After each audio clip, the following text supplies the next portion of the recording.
everybody. Welcome back to the RetroGameFix.com Retro Jones podcast number 121. This is your host, Mitch. I'm sick of that voice already. This is Mike. I know, we did that last week, too. So. It was a funny bit at the time. You know, it's actually not funny. It's just irritating. You know, it's what like nails on a chalkboard. You know what's also irritating than like nails on a chalkboard? What? So I'm glad 4th of July week is over. Oh, my God. Thank God. But I thought, I was like, okay, it was on a Wednesday. Everybody's fucking fireworks are done. Mm-hmm. Nope. I was just sitting out on the deck last night, trying to enjoy a nice, refreshing cocktail. And all of a sudden I hear fucking bottle rockets and Roman. I'm like, God, come on. Doesn't matter where you are. There's like firework loving redneck people. There always is just that one person that just thinks it's way cooler than it really is. And you know, I saw that Jason Pierre-Paul, or whatever his name is, the defensive end, like posted a picture of his mangled hand from when he blew his hand apart. Yeah, did you look at it? It was disgusting. Yeah, I normally don't look at stuff like that, but I'm like, I hate fireworks. I mean, it's not that I hate fireworks. I just hate people that love fireworks. like a firework every now and like I hate fireworks too. I mean, just the concept of like, never mind. I don't get it, but whatever. I'm sure some other people do. But anyway, yeah, I looked at it and I was like, you know what? I hope that happens to a few more people this week. I guess that's evil of me because I have this like phobia of something like getting my hand mangled or something. Yeah, I'm with some firework listening, like some listener that loves fireworks is totally going to like stalk me and mangle my hand now. Yeah, well. I also have a phobia of people giving me hundreds of thousands of dollars. Well, hopefully that happens too, yeah. Yeah. So anyway, 4th of July week, how was your week, Mike? Yeah, it was good. I started that new job. Everything's going good there, but yeah, it's kind of nice. Like my hours now are like basically 5 to 1:30, which I forgot about that. Yeah, which is really nice because by the time like 9:30 rolls around, I'm halfway done with my day. So I know I'm just like I'm like in bed, just getting out of bed, and I'm like, why the hell is Mike calling me all of a sudden? I'm like, you just got off work? Yeah, it's really nice, but yeah, it's a little bit of just a shift. Kind of get used to that, but yeah. Yeah. How was your week? That was good, man. Just, same old stuff. I've been working. Talk about all of it today, really. So, let's go ahead and one thing I wanted to throw out there first. It's cool. My interview with Steve Ritchie is up on the YouTubes. Yeah, I did tweet it out a couple times. So go check that out. It's actually cool because it's funny. Like when I did it, like Steve Ritchie, I don't know if you watched any of it yet, but Steve Ritchie like introduces himself like immediately. And I'm like, okay. So after he was talking for a little bit, I was like, well, I just want to blah, blah, blah. Here's housekeeping stuff. And then I was like, I just wanted to, have everybody help me welcome the legend himself, Steve Ritchie. And like nobody clapped. So it like hit with a thud. But so like in my head, at least, I was like, oh my God, that lasted like an hour, that silence, But I mean, because I was talking to some friends afterwards and I was like, what? You assholes, like, why didn't you clap? And like one of my buddy's wives was like, yeah, I was going to, and my hands were like an inch apart and I realized nobody else was clapping. So I didn't do it. So anyway, thankfully, I watched the video, and it was literally like a split second, and I think I totally handled it. I zigged out of the way of disaster. Well, you zagged when you should have zigged, and then you were like, "Ooh, I should have zigged," and then you zigged. Yeah, I got it. So no, I'm pretty happy with it. It was great. I was pretty excited about it, and it's always fun doing an interview when you genuinely are interested in the person. Like, definitely, I've done interviews before where it's like, I don't like this person, Yeah. I'm not going to name who that is, but, or, who those people might be. I could name one of them, but I won't do it either. I know you could, but, there's definitely a difference in interviewing somebody you're actually interested in what their answer is. And definitely like another where it's just like, I'm asking these questions, hoping to fill up 45 minutes to an hour. You know? Well, and it's actually nice when you're interviewing somebody that is interested in actually having a conversation and talking about those things and not just hearing their own voice. So, yeah, it was fun. And definitely looking back, because it's hard to remember, you know, I mean, you've done interviews before. It's hard to go back and remember exactly what it was, because sometimes shit just flows, and that's what you want, obviously, instead of grinding. But I went back and checked it out, and I'm like, yeah, I forgot about that. I was like, you know, I'm not to pat myself on the back here, but I really felt like I asked some really interesting questions. And like, if I were an audience person, I would have been like, because I completely forgot about some of the questions I asked. And I was like, that was a good question. Good job, me. I'm pretty happy with it. Go check it out. It was pretty good. So if I do say so myself. Right so on. anyways, I want to throw that out there. Mike, what do you got this week? Oh, Tell us about your Sony. Yeah, well, so I've ranted about this like the last couple weeks a little bit on Twitter, but like I thought we were kind of hitting a plateau on like retro game prices, and I think maybe we have there. I'm not going down that rabbit hole, but it started with maybe you are. Well, in a little bit, but I'll get to where we're this week. But anyway, so I saw that like PlayStation TVs are now like a highly desirable item, when like just last year or a year and a half ago, they were like, literally, I saw stacks of them at like Target and Walmart. They were clearancing them with a controller for like $30. So I bought piles of these not piles. I bought 3 of them just for the controllers.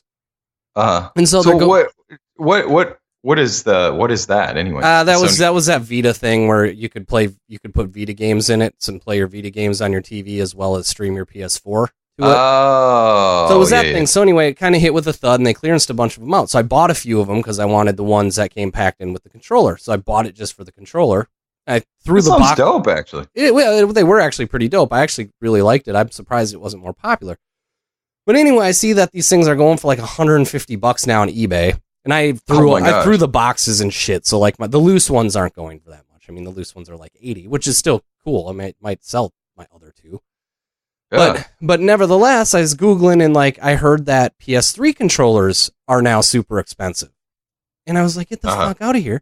And so I go and I start Googling, and yeah, nevertheless, it's impossible to find like nice PS3 controllers, and they're expensive. And so I went onto eBay, and I saw what looked like a bunch of new old stock online. And some other guy was looking for PS3 controllers, so I tweeted at him and said, hey, I found these online. I just ordered one. Probably a good deal. And I said, I'm guessing that, you know, someone bought up a warehouse, found a bunch of these things, and they're just flipping them for, bought them for pennies on the dollar, and they're just flipping them quick. And then I read a few reviews that said this is a counterfeit. But it was a pretty low percentage, so I thought, okay, I'm going to roll the dice, because they were $25. And I thought, I'm going to order one, and we'll see. And I got it. And like the minute I got it, the packaging just wasn't right. Like it wasn't like the bends weren't flat. It was kind of arched in areas. And I was like, this would pass probably for a lot of people, but I've seen enough of these things to point out a counterfeit. So right away I was like, okay, this isn't real. Let me open it up and see how bad it is. And so you're saying PS3 or PS4? PS3 controllers. And so, because it's hard to find like good ones anymore that are still in good condition, oddly enough. And so they're like, they're like $50, $60. Like shitty, like used ones at GameStop are like $45.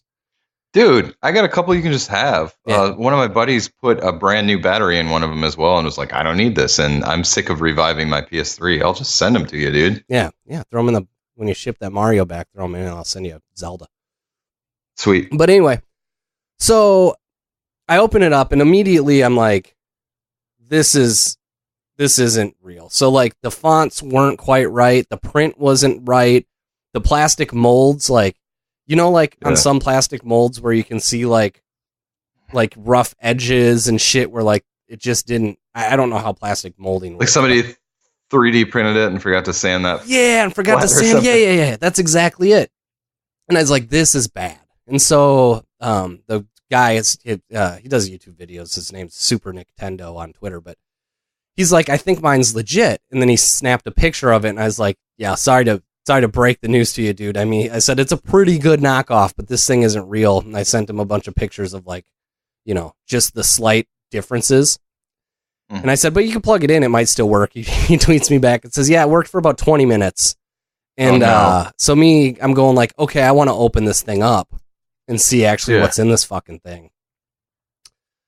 There's like a picture of the guy that sold it to you flipping you off inside of it. There might as well have been. I mean, it was just trash. Just pure trash. I can't explain it. Again, I tweeted out the what a real PS3 controller board looks like, and the board that was in this thing. The rumble motors were trash. Like the battery wasn't even like legitimate. Like it's just garbage. So that sucked. But anyway, I went and I guess that's a pretty long story about a PS3 controller. But yeah, I filed a counterfeit claim and gave them a pretty poor rating. The lowest rating, a 1 star. Yeah, that's too bad that the 1 is the lowest one. Yeah. That sounds dope, though. It was almost worth my $25 to do some internet sleuthing of the PS3 controller, because I now know more about PS3 controllers than I care to know. But yeah, well, I've got plenty of stuff to talk about today. I'm just trying to decide in what order I will present them. Let me just start out with the Mario. Yeah. Let's talk about Mario real quick, since we've talked about it for the last couple of weeks. My final thoughts on Mario, because I finally beat it this week, right? Yep. And it was, we talked about it last week and the week before, is it wasn't really quite up to par as far as the effort goes. It felt like, for the most part. I don't know if this is ironic or not, but the post-game sequence and like the post-game game, I love it. Well, that's what everybody says. Is like, everybody's like, hey, the main quest line isn't really the main thing. It's like once you get to the end game, and you start playing that's when it really opens up. Yeah. But I was so unimpressed with the main story that I just didn't want to go further. So have you played more of it? Because you can keep playing it longer if you want. I might. Yeah, I don't. Keep it as long as you want it. I don't need it. There's like an instant nod once you go to the Mushroom Kingdom, into the Princess Castle. Yep. There's an instant nod, obviously, to Mario 64. Yep. And even so that like you jump in the paintings, Mario 64, the same music and everything. So it really hit all those notes and for the sake of nostalgia for me, where it really grabbed my attention. It was the first time I swear to you, except for that one sequence that we talked about last week in New Donk City, where they had the Donkey Kong tribute thing or whatever. Except for that sequence, it was the only thing in the entire game that I was like, grabbed my attention instantly. I was like, that's cool. I was like, this is really interesting. And now I'm like going for all the extra stars, which is totally what we were ripping on the other day. Well, and I was curious if you were going to like that, because there's a lot of people on Twitter that were like telling me, oh, once you get to the end game, it's so addicting, you're going to love it. And by the time I got there, I was just so turned off by that main campaign that I was just like, guys, I don't have any ambition to go back. But maybe hearing that from you, I think you should check it out. Maybe I'll check it out once I have it back. But keep it as long as you need. Go. So how long have you played it after you finished it? Now, I probably put about 4 or 5, maybe longer hours into it, and I love it. It nothing about the game like here's definitely a difference in how I experience the game in this like post games versus the actual game. The actual game, I found myself, and we talked about this last week as well, where I kind of found myself thinking, oh my God, I just want this to be over with. Like I want to experience so I can say, yeah, I did it, and the game is a gimme. If you play it, it's really just putting in the time, There's nothing hard about this game. Like the final boss, I mean, Bowser, obviously, I'm not putting any spoilers out there by saying that, right? Right. But yeah, I mean, don't go into detail. Even the final boss, it was just like, it took me, I think I died the one time or maybe twice, oddly enough. And then it was a gimme. The whole game is a gimme. Like, it's easy. You just put the time in and you'll beat it. There's nothing like, it's okay, I'm going to sound like an old guy, an idiot at this point, but it's like, well, back in the day when you used to beat a game, it used to mean something. Yeah. I hear myself. I do. I really do. Yeah. But, and I'm pretty much joking, or kind of not, but mostly. But anyways, the whole experience of the game was like, another level. I need this to be over with, I need just need this to be over with, and I'll send it back to Mike or whatever. And the post game is awesome. I feel the other way. I'm like, I want more of this, I'm just kind of like, I'm enjoying it, and there's a major difference in my own mindset. I played enough Marios. You have too. Probably everybody out there that's listening to us, a show called Retro Game Fix has probably played enough Marios to really, kind of form an opinion about what a good Mario plays like. And if I feel like they should have swapped it, would have grabbed my attention, would have grabbed my attention immediately. Whereas the post game would have been like the actual game, and then the actual game would have been the post game. You know what I'm saying? Yeah. So I don't know. I'm at that point right now. I might change my mind later, but it was funny too because I was doing something yesterday and my wife was my son loves playing the game too, and he knows who Mario is and all that stuff, and this is like his introduction to Mario. So he really enjoys it, but it just makes me want to throw up every time I watch him play it because he really just runs around in circles and jumps and falls off cliffs and stuff like that. I put it on assist mode for him. So like assist mode, by the way, is one of the most the coolest thing Nintendo does for like kids. Yeah, it was pretty cool. I'm just like, Johnny, follow the arrow, and then he'll just run around in circles for a while and then jump off the side. But my wife was helping him with it, and it was so funny because she was like, "Oh, what's this?" And like she ended up playing it for like the next 4 or 5 hours. It was crazy. So she was into it. She really, but I know for a fact she's played less Mario games. She's less of a Mario snob than you and I. So maybe I'll have to go back to it and try some more of that out. Like I think you should. I loved all this isn't being 100% honest here. This isn't me just like being disappointed in the Switch and so intentionally not liking Mario. That's not it. I loved all of the Marios on Wii U. The 2D ones. I liked 3D World. I really liked. I didn't make any things in any levels in Mario Maker, but I loved playing through the levels that they had in the game. Some of the content stuff, I loved it. And then when I got to this one, that's where I was like, oh, I'm so excited, brand new Mario. I mean, this was the game I was really looking forward to. And yeah I mean, like you kind of said, the main quest kind of hit with such a thud that I just went, I'm not even going to give it I didn't even give it time. I ran around at the end game a little bit and went like, I'm not going to F with it. Yeah, I understand. It's just like less critical. Like it's less grueling at this point, where before it was just like, oh my God, get over with. How many freaking worlds are there? Yeah. And now I'm like, I'm in like the water world and just looking around for stuff because they give you like points on the map or whatever. And I love it. I'm just having a blast, dude, because there's lots of little like kind of mini games and, kind of stuff that sort of, not really, but sort of reminds me of like Mario Party mini games and stuff to get some of the moons. And it's just really a lot more creative, I thought, than the actual game. Like the game itself, like the music and all that stuff, super professional feeling and like really kind of, big. It felt big and the artwork was amazing and all that stuff, but like the fun factor just wasn't really there until now, which is weird, So well, I don't know if I'll give it another shot. Yep, I think you should, man. So I'm looking forward to checking out Zelda eventually here too. I feel like because that was the same thing that you just said here about Mario. That was the same thing everyone told me about Zelda. Was, hey, it's awesome and a little different because people were like, I wasn't even worried about the quest line. I just explored the world, and I did a lot of that. I mean, it took me 60 hours to beat the main quest line when you could probably do it in 10. But even then, I got done with it. I was like, I'm done. I don't care about the side quests, but maybe it's one of those things where I got to let it sit down, like just set it down for a while, and maybe I'll go back to it and enjoy it again. So. You're so bipolar on that game too.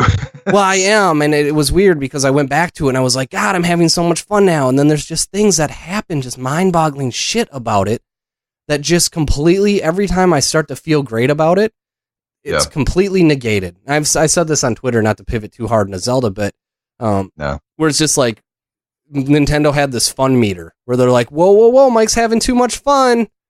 And then they throw something in there where you just go, God, what? Why? Yeah. So I'll be curious to see what you think about it. So anyway. Yeah, cool. I can send it. I'm done with that. You can keep Mario. I can send Zelda down too. I'll just throw it in a fucking bubble mailer if you want it. It's up to you, man. I'll play it if you send it. I'll send it down.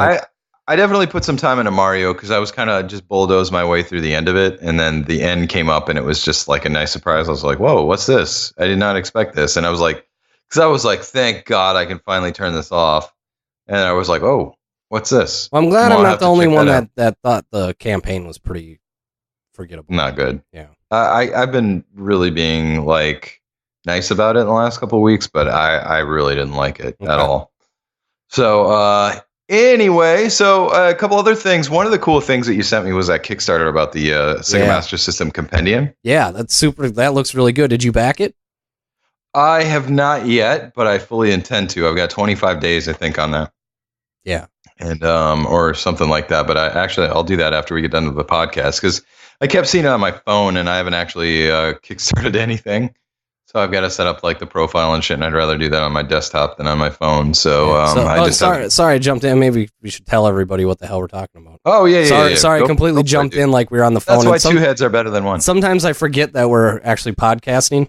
I'm like, oh shit, we didn't tell people what this is. Yeah. Go ahead. Oh, so anyway, much like you've seen books like this on Craigslist before, they're kind of the basically kind of tabletop visual novel style coffee table books where they just go through and show artwork and snippets about the game and artwork about all of the games and just different things like that. So essentially it's just a Sega Master System tribute pixel art book that kind of goes through everything about the Sega Master System in a just kind of an easy to consume format. And well, the hardcover is only like $50 too. I think the backer for that is like $50, and at the $50 level, it's like you get some extra crap or whatever. And I'm like, I love that, man. I love the Master System.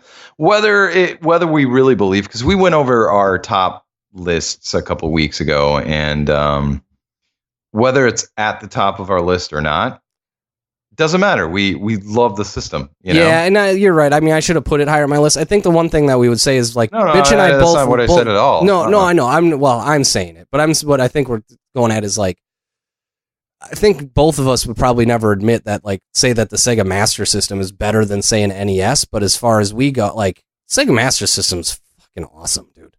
It really hits all the the notes of for nostalgia for us. Like, yeah. So anyway, yeah, it's it's not changing to dollars for me, but the hardcover book is. I gotta have it. It's like €30 or something, so I don't know how much. It's probably like $50. 50, but there's there's shit with like different extras, so yeah, I have to have it too. I haven't backed it yet, but I will do that. I'm gonna do that. I think I'm gonna do that. I generally most of the time I'm like, that sounds kind of cool, but like, I don't care. But I gotta do this. That's something I gotta have at some point or another. So anyway, I thought that was cool. So what about you, man? What else have you been up to this week? Oh, I don't know where to go with this. Wherever you want, man. So it's our podcast. It's your world. I made the mistake of, so I bought that second LG OLED, and part of the deal of that was it came with the second LG OLED. Oh, I didn't tell you about that? No. Oh, thought I sent that to you. Anyway, they were like $1,900 on Slick Deals. But you're talking about the TV. The TV, yeah. So I bought that, and I got a bunch of. You meant the VR headset. No. So I got a bunch of stuff with it, gift cards and different things, based on the promotions that were going on. And one of those things was a 300 Dell E gift card. And so I'm looking at Dell going like, the fuck am I going to spend $300 on?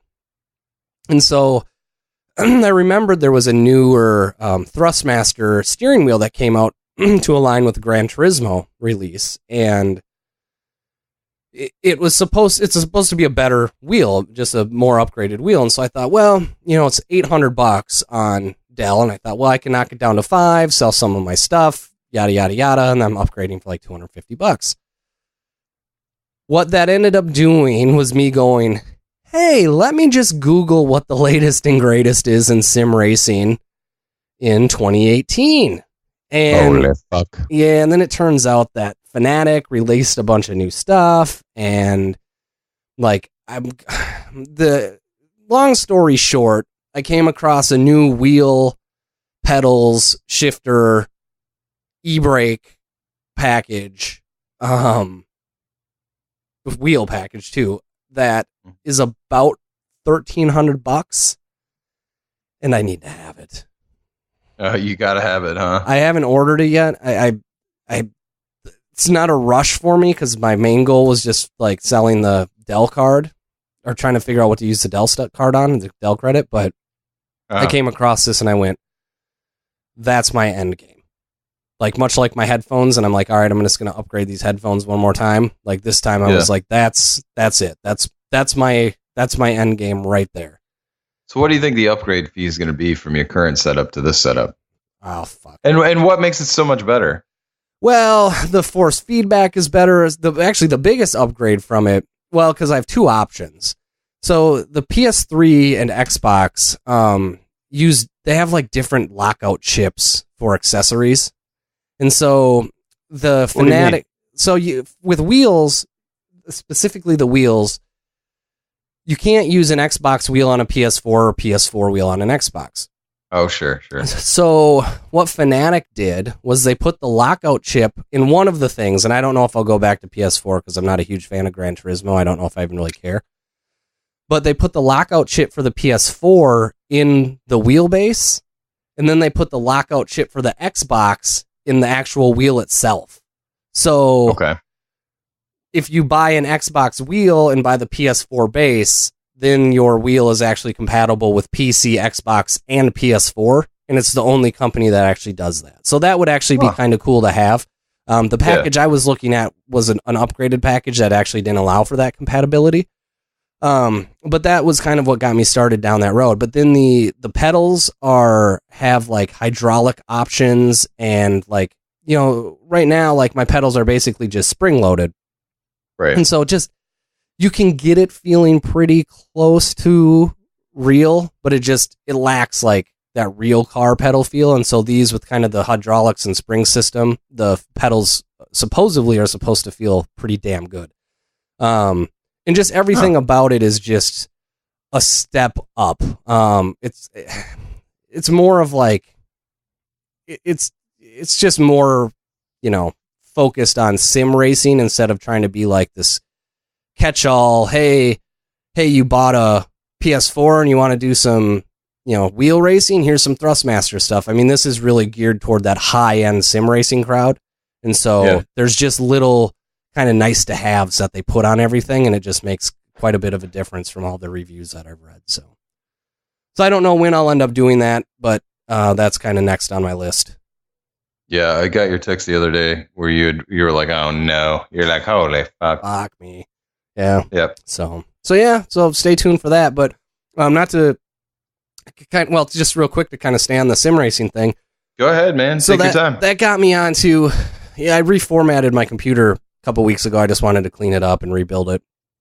And so, yesterday actually, I finally got around to reinstalling a lot of the VR racing stuff that I had set up. And so I reset up all that, and I decided to sit down and play some Assetto Corsa in VR. And I hadn't played that in VR for, I don't know, probably 6 to 8 weeks. And so I turn it on, I get my VR headset on, I start going, and immediately I get sick. And I'm like, oh no, don't do this to me. I was over this, don't do this to me. Right. And so I walked away and was like, okay, I'm gonna walk away, I'm gonna go back to it. I sat down again, put it back on, and started racing again, and it didn't happen again. And so this morning I played some VR Assetto Corsa for a good hour and a half. God, it's if I'm doing competitive racing and want to win, I still just prefer to use like my monitor. Yeah. But as far as just enjoying the VR, just fuck, it's so fun. Just putting that headset on and just being in the car and just racing around the track. I didn't even do, I did some time trials and a couple races, but for the most part, I just went into practice mode and just raced around the track and just joyrided. And it was just, it's just so much fun in VR to do that. So you didn't get sick. So you think you got sick because of the competitive factor? No. I think I got sick just because I hadn't played it for a while. Like, okay. So you had to build up that immunity again? Yeah, there was just this little bit when you start going and your brain's like, this isn't a real car. Something isn't right. And where you start thinking instead of reacting. Yeah. So I walked away. I walked away for about 10 minutes and then was like, all right, let me give this a go. And then it just didn't end up happening again. So I played that. And then I also started, I had talked about this last week. I'd picked up a game during the Steam sale called Arizona Sunshine in VR. And basically it's like in a zombie apocalypse kind of VR shooter.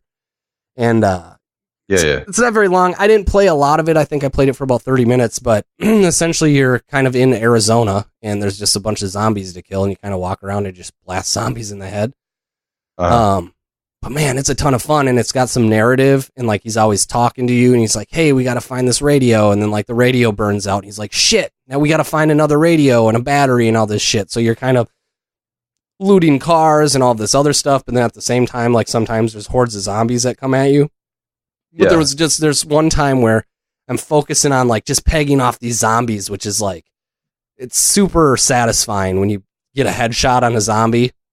Yeah. And like, even just like weird stuff where like there's a zombie crawling at you that poses no threat.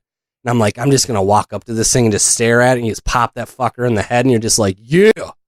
It's like, it's such a weird sensation. You're like, I'm gonna set off some fireworks now. Oh yeah, you almost feel like king. Yeah, I'm like, I got my guns, I got some Budweisers, I got these Roman candles. And so I was playing that, and there's a part where it's like, I was just pegging off all these zombies, and I heard one like breathing, and I thought it was gonna be just like coming up on my kind of my side or my back. I turned around and the motherfucker was right in my face, and like I jumped so hard and just like started like I jumped and all of a sudden I'm just trying to fire at it as fast as I can, and I couldn't pick him off because I was just like so panicked at that point. I was like, God, VR is fun.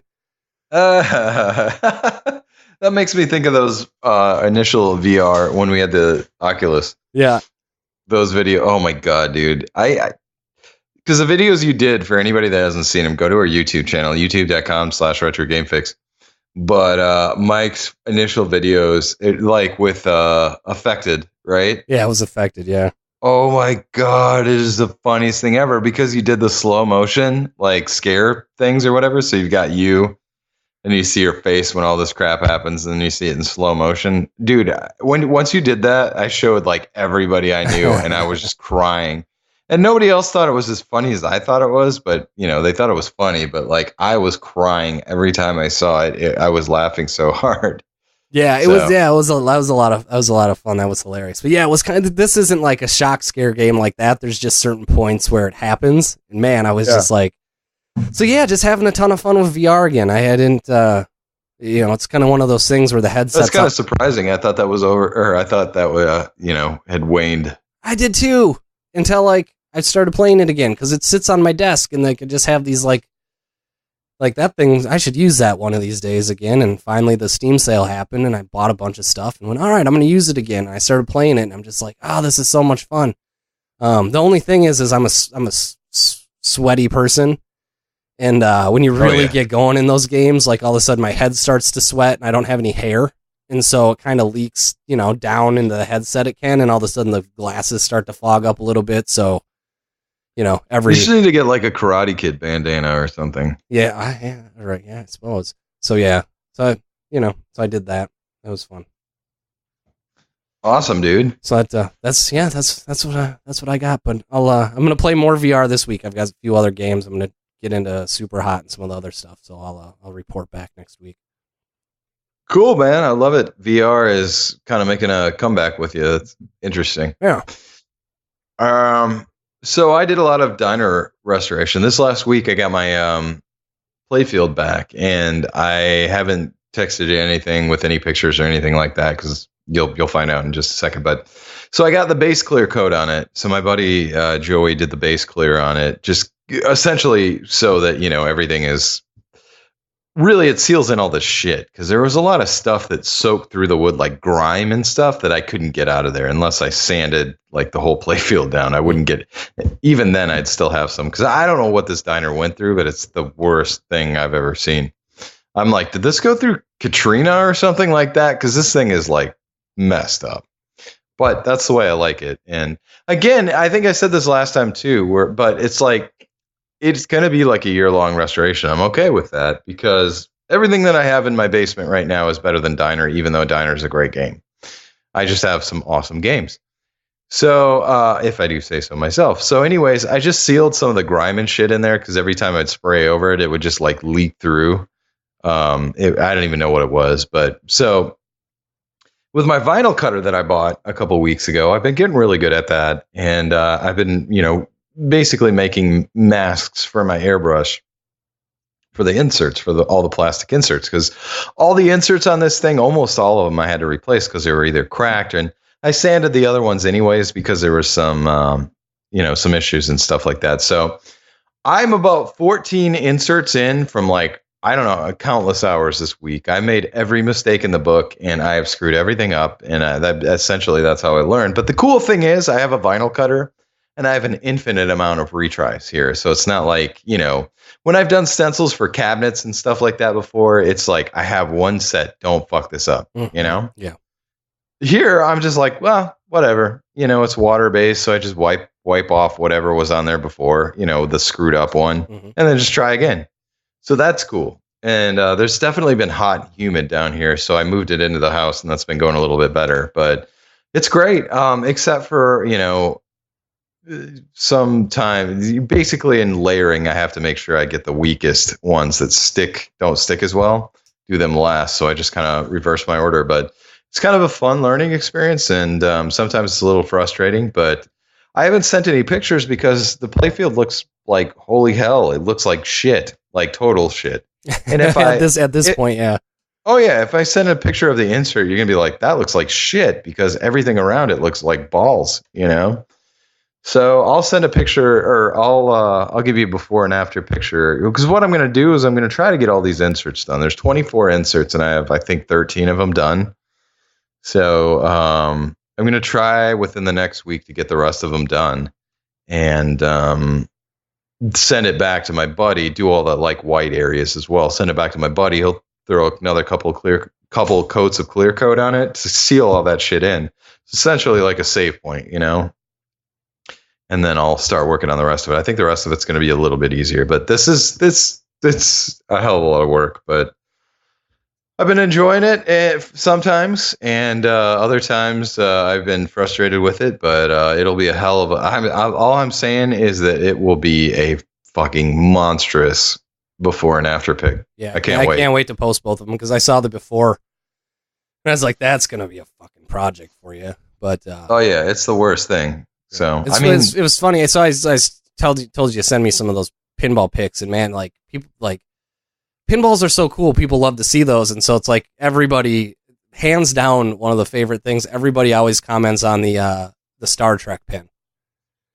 Star Trek Next Generation. Yeah.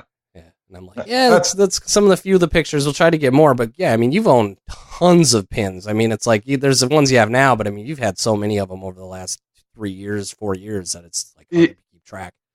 Yeah, and that one picture with the 4 pins with the Star Trek and Congo and Whitewater and Simpsons Pinball Party, that's just one wall. I mean, so I have lots more pins than that, but it was cool because when you asked me to send you some more pictures, so you posted a bunch of them up on Twitter for anybody out there that hasn't checked them out. I was like, I'll give Mike some good ones. I'm like, what can I give him? I'm like pinball porn, like those pictures of the taxi playfield after I had everything. That was so good. And then the Whirlwind one as well. I was like, oh my God, you don't even have to like pinball to look at those and appreciate that. Just, oh my God, dude. Yeah, they look so good. So I kind of like, I'm a little sad about the Whirlwind, I don't really regret getting rid of anything for the most part. I mean, most of the time when it's time to get rid of something, it's time, But and that's funny. I didn't even think of this, but that actually works perfectly with what I'm about to talk about as well. But that Whirlwind. Side note: one of my buddies bought a Whirlwind a couple weeks ago and was like, "Well, will you help me restore it?" And I was like, "I don't know what I was thinking." I was like, "Yeah." So he came over yesterday and we got electronics, basically everything working, but that thing's a pile. But it kind of makes me miss Whirlwind, and it's my son's favorite game.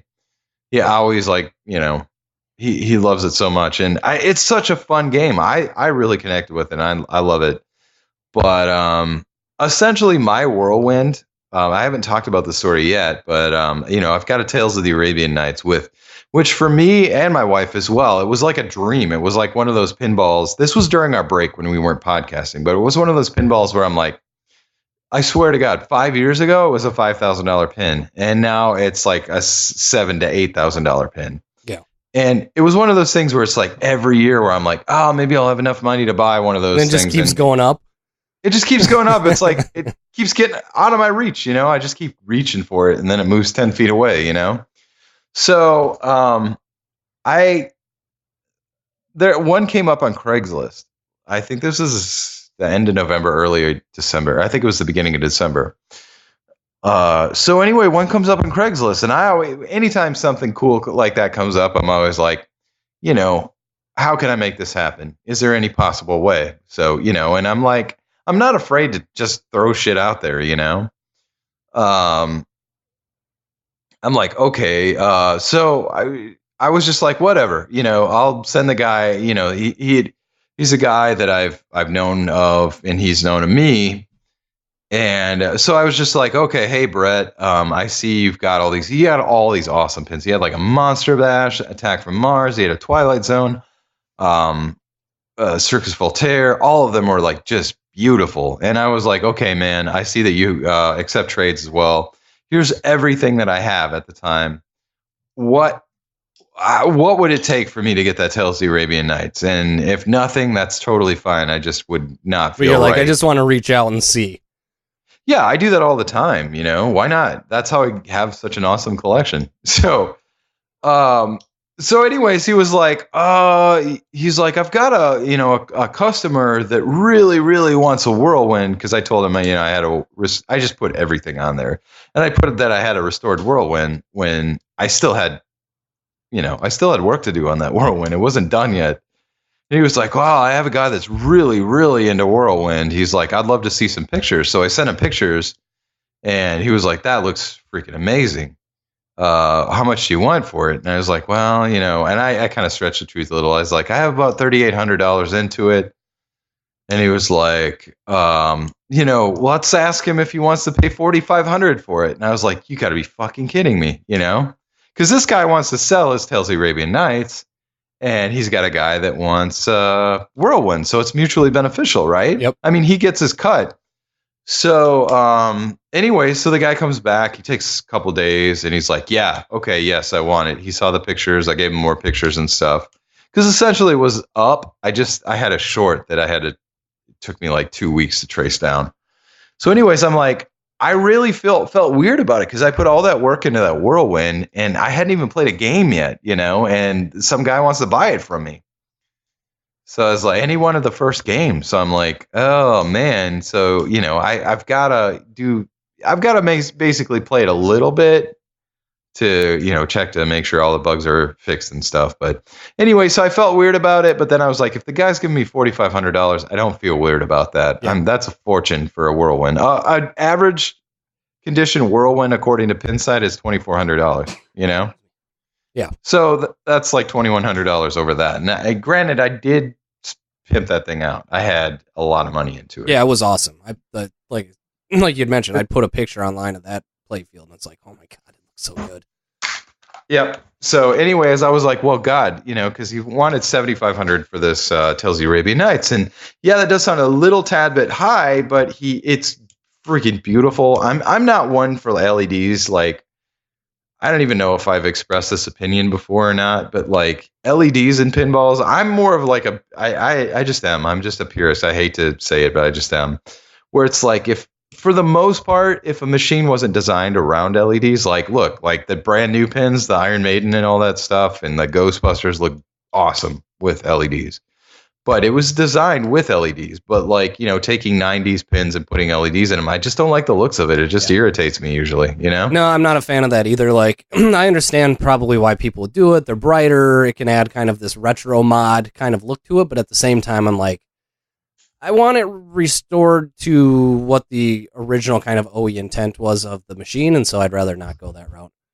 Yeah, and I understand that the designers probably would have designed it a certain way if LEDs had been around at the time, but they didn't, and it wasn't. So, but there's actually a funny thread on Pinside that's like thousands of posts long about like the LED Clown Puke Club or something like that, where people because people try to get clever, like overly clever with LEDs. And look, I'm not ripping on anybody that does this. It's just not for me, but like you'll see just color puke all over the place on their playfield, and it might look intriguing from a picture, but when you get in there and try to play it, it just makes me nauseous. Like all the colors and stuff. Apparently blue really has an effect on me, and it does on a lot of people, where it just makes me want to vomit. So anyway, long story short, I'm not into it, and so all my stuff is stock, incandescent bulbs. I don't mind LEDs if they're like tame.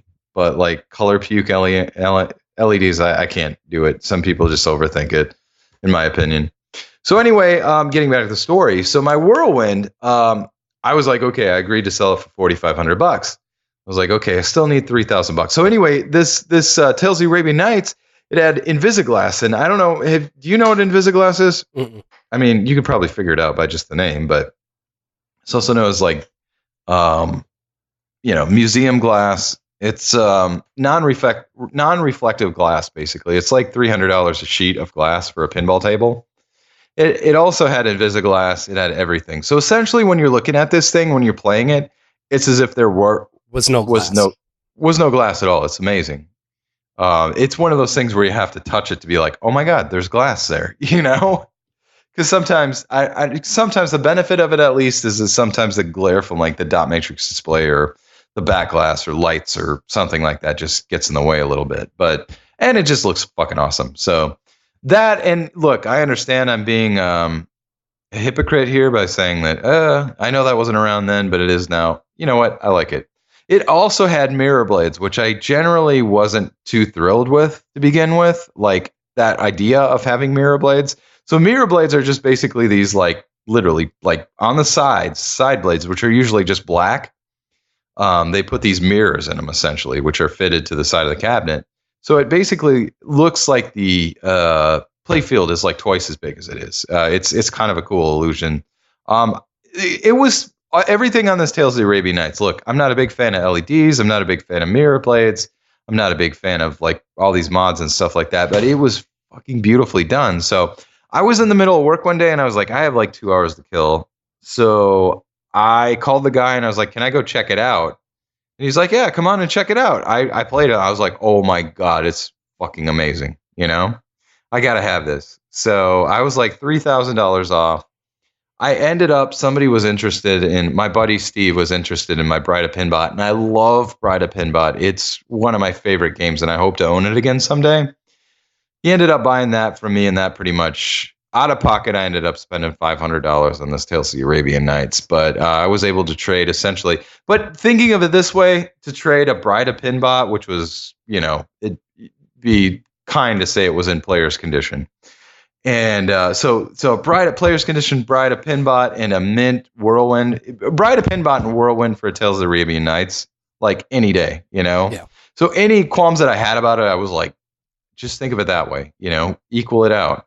Would you trade a Whirlwind and a Bride of Pinbot for a Tales of the Arabian Nights? It's like, fuck yeah, I would. So anyway, I ended up doing it. And it was weird, man. Like, I don't know how much cash you've had on you at one time, but like, I generally don't carry much cash on me these days. You know what I'm saying? Mm-hmm. But like having a stack of, $7,500 in my pocket, like was a little bit nerve wracking. I was like, oh my God, knowing me, I'm going to roll the fucking window down and like, out it all goes. it's going to fly all over. I wasn't worried about being robbed or anything like that. I just, I was just like, I'm a dumbass and somehow it will all be flying out the fucking window. Yeah. So that was a heavy stack of cash to pass off. That was one of the few where I was like, this is crazy. But so I just kind of closed my eyes, gave it to him. I was like, count it. Let's get the game, Yeah. So anyway, long story short, I have a Tales of the Arabian Nights, and it's kind of amazing. Like, John Papado, there's been a lot of weird stuff about, like, he's kind of a strange dude, and I know that a lot of people say his games are always the most amazing looking. He did Tales of the Arabian Nights, Circus Voltaire, Pinball Magic, just to name a few. I know he did World Cup Soccer '94 as well, but a lot of people have said like this guy's a slug. These games were finished in spite of him.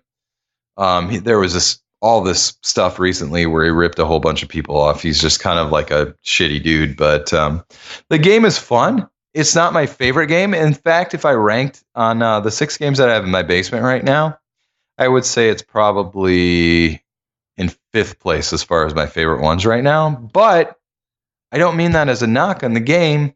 I mean that as in, I feel like I have a collection that I really, really, really love, Mm-hmm. And I love it enough so that Tales of the Arabian Nights is like number 5 on my list, or as far as what I own right now. So, long story long, as always. That's the way we do it, I guess, sometimes. But I have a Tales of the Arabian Nights, and kind of the journey getting there. I was saying, because me and my buddy Steven, who, we picked up a lot of pinballs together in this last year. But I was just like, because one day he was like, I really want a Creature from the Black Lagoon, which is an awesome pin. And I swear, like 2 weeks later, he's like, let's go get this Creature from the Black Lagoon.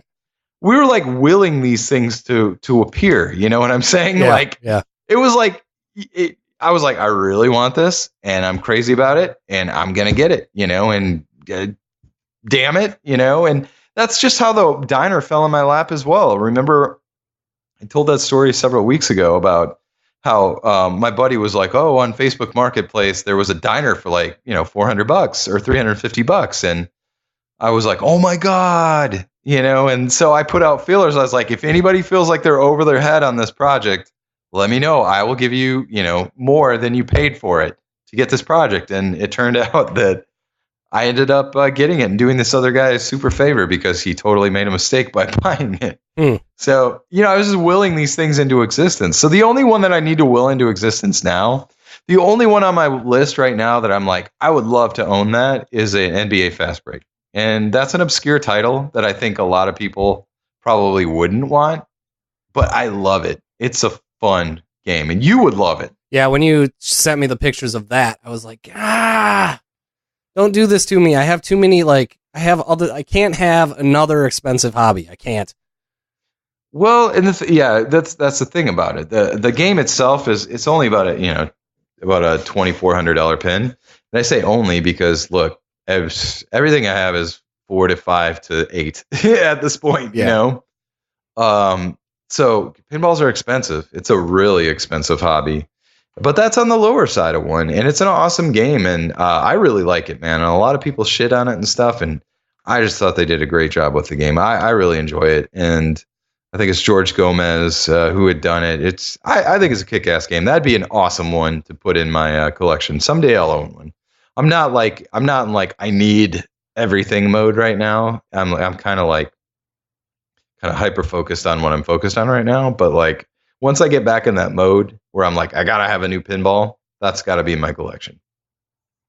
So cool. But that's the thing for you. If you bought it, you can't just have one. Seriously, everybody goes through this. If you buy one pinball, 2 weeks later, you're going to have 2 pinballs. And then 2 weeks later, you're going to have 4 pinballs. And then 2 weeks later, you're going to have 6 pinballs. The only way I think I can get around it is I think if I bought a Motley Crue pin, if that ever comes out. I think I could be fine with just that one. Maybe. No, it's a disease, man. Damn it. It really is. It really is. So. Damn it, Mitch. I know. Well, that's the good thing is that, you don't have to worry about that anytime soon. Right on. I'm sure. So anyway, that's my whole week, man. I've just been working really hard on these diner inserts and this diner restoration. I can't wait to get it to a point where I have all these fucking inserts done because I'm totally tired of doing it. But I think I've got my system worked out. That's the hardest part is getting your system worked out, Yeah. And, but I think in another week I'll have most, if not all of them done. And then maybe at some point, when I can get some of those solid colors airbrushed, I'll put a pick up and kind of get a pick from where I started. So anyway, that's it, man. That's all I got. What about you? Did I tell you about my headphone kerfuffle?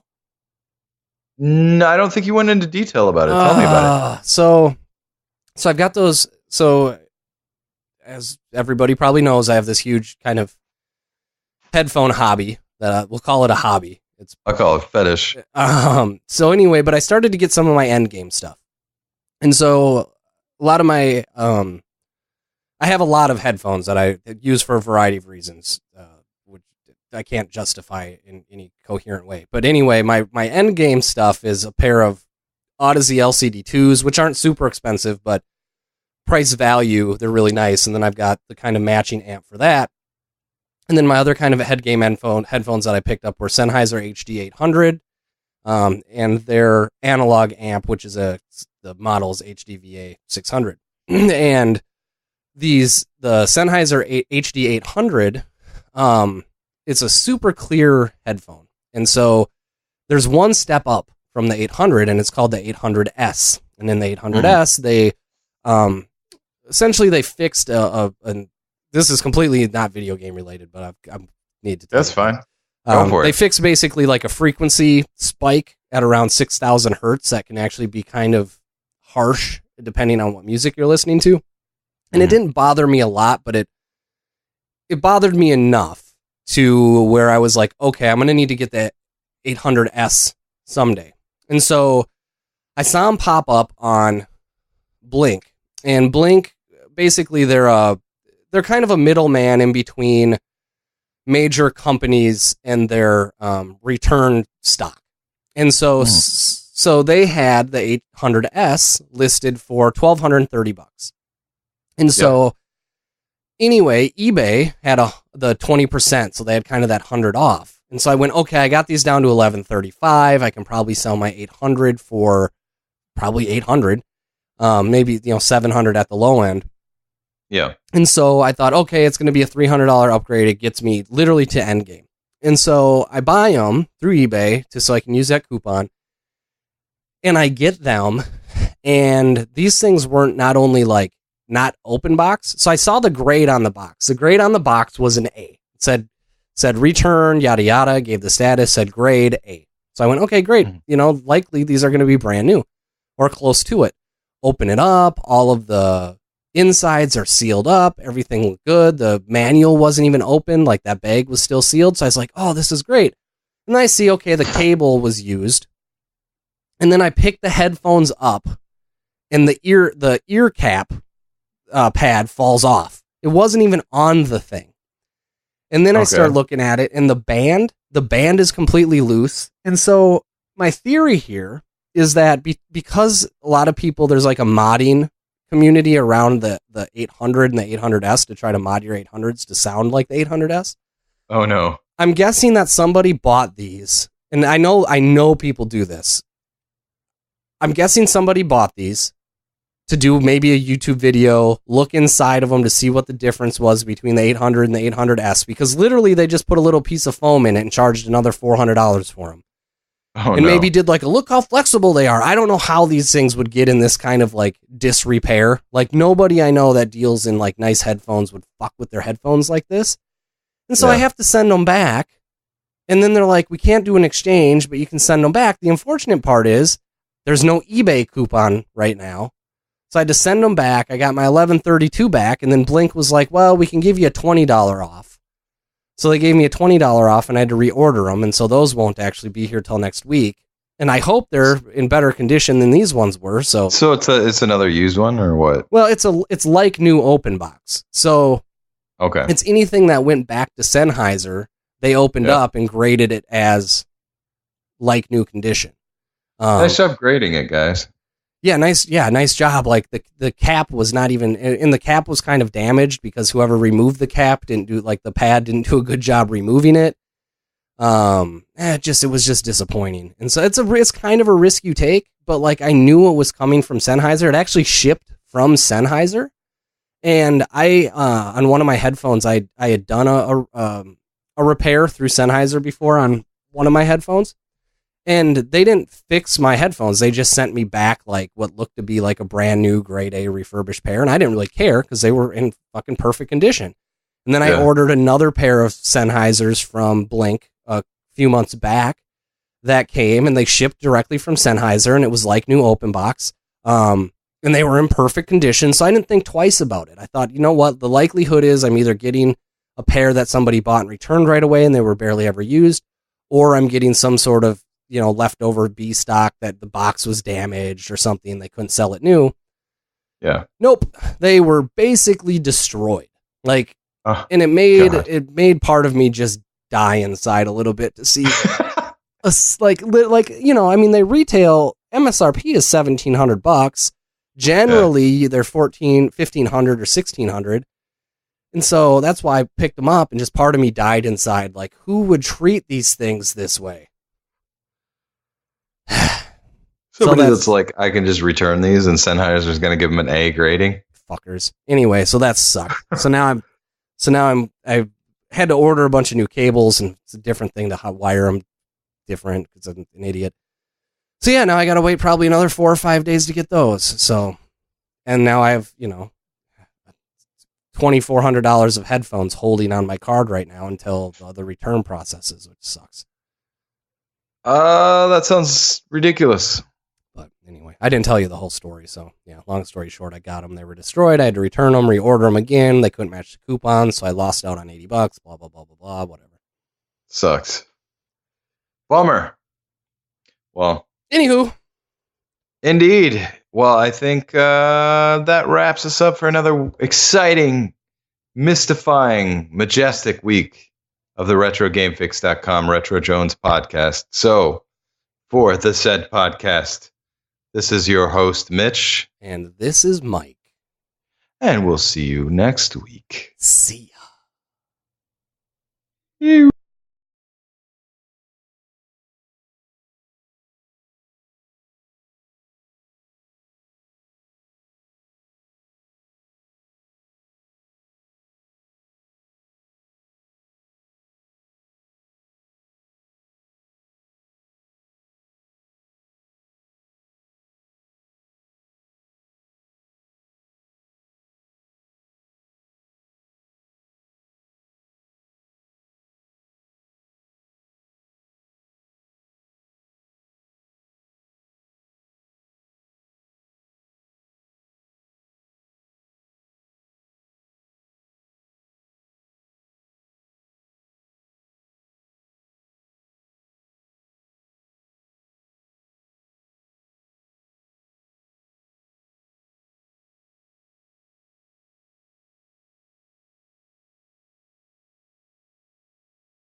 shadows fright. Moon creeps out of sight. Street lights dim at night. There's a way this city died.